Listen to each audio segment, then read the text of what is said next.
Happy Hump Day, guys. It's Wednesday, April 4th, 2018. You're watching the Daily Mix TV by Hill Story Marketing. My name is Sean Patrick Hillman. I'm the CEO. So they say that imitation is the sincerest form of flattery. Well, Macy's must love Amazon. The storied retailer is putting a new spin on their BOPIS, or Buy Online Pickup in Store service, by putting pickup lockers in their stores. So Macy's is testing the Amazon-style lockers at a store in New Jersey, but this is not the first installation of this.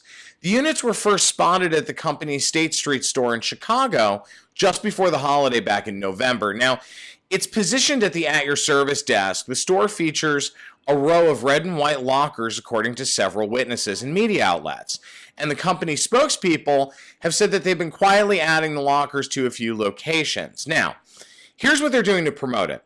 To encourage the use of the BOPIS service, Macy's is offering customers who buy online and pick up their purchases in store up to 20% off of the customer's next purchase.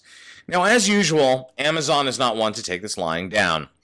The e-commerce giant is adding their lockers to more of their Whole Foods locations, efforts that are boosting visits among shoppers. Now, to take this one step further, Amazon is also adding units in apartment complexes to hold deliveries from all carriers, and it's called the Hub by Amazon.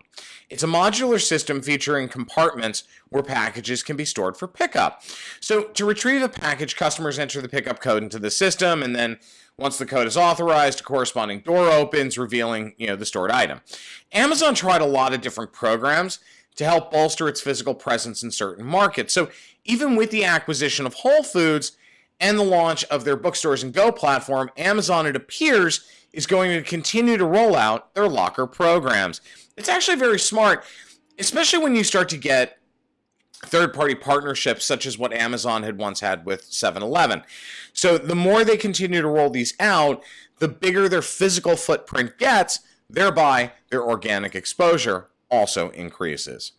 Now, CBS has made an all-stock offer for Viacom, valuing the media company at a discount. The two companies are negotiating with the common controlling shareholder, which is National Amusements, which is owned by Sumner Redstone and his family. Now, they're looking to complete this deal. A recombined CBS and Viacom would give the media giant a leg up against entertainment rivals such as Netflix. Now, you remember, the two firms were joined from 2000 to 2006 until Redstone divided his empire. So, a lot of interesting things happening at the Tiffany Network. They've got a lot of new programming. They're rolling out extensive marketing platforms, and they're trying to do this at the same time. So, certainly an interesting time at CBS. With Viacom, who, they own Comedy Central, MTV, and so on. It's going to be interesting to see how this plays out in the trades and what happens with respect to recombining the companies. I certainly hope it happens. It would give them a bigger foothold position. Now, could Anna Wintour be out at Condé Nast? That's right. According to the leading story on page 6 yesterday, the legendary Vogue editrix could be out in July after her daughter's wedding. Apparently, there were numerous sources attached to this item, and knowing how passionate page 6 editor Emily Smith is about her job, I have no doubt this could actually happen. So right about now, insiders are asking, how could this happen? It's Anna, for God's sakes. Well, as they say, you're only as good as your last success. And given the recent smattering of issues at Condé Nast since Wintour took over as artistic director, such as the closing of print titles like Teen Vogue, Details, and Self, as well as the shutting down of Style.com, combined with the fact that Condé is running $100 million in the red annually, clearly Wintour's antics at Vogue have not translated to her elevated role at corporate. And then again, with a company that deep in the red and Wintour's notorious diva-like and expensive behavior, it's somewhat safe to say this rumor is true.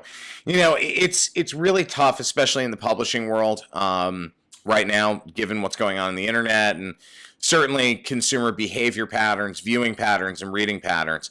But when you look at the underlying issues from a financial perspective and a marketing perspective, a lot of folks felt that Vogue got desperate when they put Kim and Kanye on the cover. That was Wintour's doing.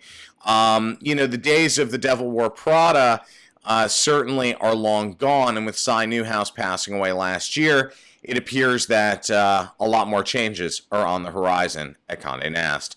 Now, this also, ironically, this morning it came out that Condé is looking to consolidate the amount of floors that it's taking up at the Freedom Tower downtown in the World Trade.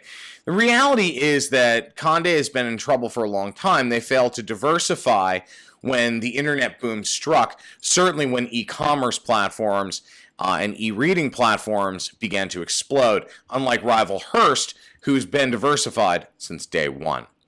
Looks like Facebook CEO Mark Zuckerberg missed that lesson about humble pie. After reeling from the Cambridge Analytica scandal and the resulting losses both financially as well as with influencers like Apple's Tim Cook, Elon Musk, and Will Ferrell, Zuckerberg lashed out at Apple CEO yesterday. Cook had slammed Facebook for its use of consumer data as an invasion of privacy.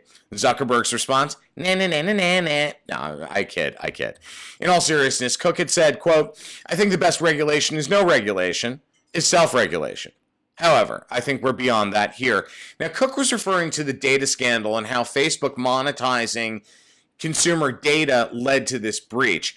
Also, he's basically alluding that it's a greed play. So Zuckerberg responded yesterday with, quote, I find that argument that if you're not paying, that somehow we can't care about you to be extremely glib and not at all aligned with the truth. The reality here is that if you want to build a service that helps connect everyone in the world, then there are a lot of people who can't afford to pay. I think it's important that we don't all get Stockholm Syndrome and let the companies that work hard to charge you more convince you that they actually care about you, because that sounds ridiculous to me. In other words, the spin doctors on both sides of this argument are hard at work, and it appears that Zuckerberg's apology last week was only meant to quell the market's naysayers. So, you guys know how I feel about this. Using consumer data the way that Facebook has and continues to do so today, I find incredibly egregious. Especially the younger you are, the more naive you may be, you're not aware of the things that you're giving up. So I really do hope that Facebook gets its act together forthwith. Look for a very volatile market today. Dow futures are down over 550 points as massive uncertainties continue to plague Wall Street in the wake of the looming trade war between the U.S. and China. On top of all the other geopolitical issues, certainly Facebook isn't helping, and so on and so forth. My name is Sean Patrick Hillman. I'm the CEO of Hill Story Marketing. I'm also the editor-in-chief of the Daily Mix TV. Thanks for watching, guys. We'll see you tomorrow.